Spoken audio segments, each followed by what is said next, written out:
For years, wealthy Walton County beach property owners have found ways to build big homes or sprawling condominiums on sand-covered lots that gave them unimpeded views of the Gulf of Mexico. Some, like Sandestin, would obtain what is known as development of regional impact status, with permitting that included ownership of all the beach behind its entire complex.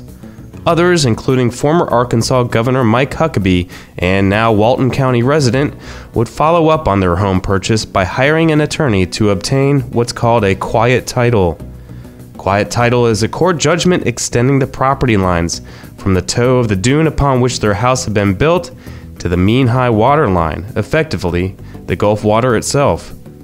Today, 64% or 16.4 miles of Walton County's nearly 26 miles of coastline is considered private property. That compares to about 5.4% or 1.38 miles of county-owned beach.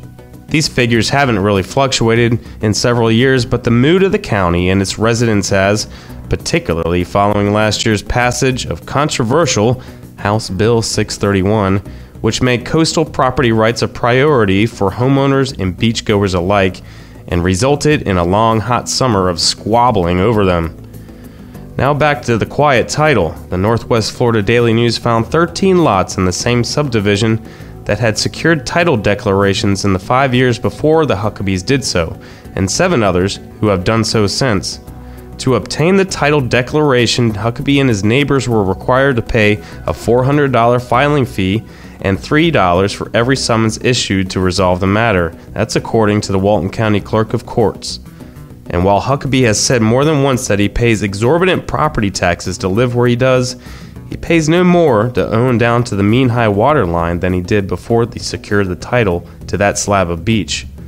Beach property, while fine for recreation, holds no taxable value because it can't be built upon. The value is in having it. The battle is far from over, as the Walton County Commission unanimously decreed in December that it wants to make all of the county's beaches accessible to the public and has requested a circuit court declaration that customary use exists on the dry sand areas behind about 1,200 private beachfront properties. Customary use relies on the argument that the county's beaches have been open and accessible to everyone since mankind first began utilizing them. Under this premise, the theory goes, they should remain open to the public regardless of what is written on a property deed.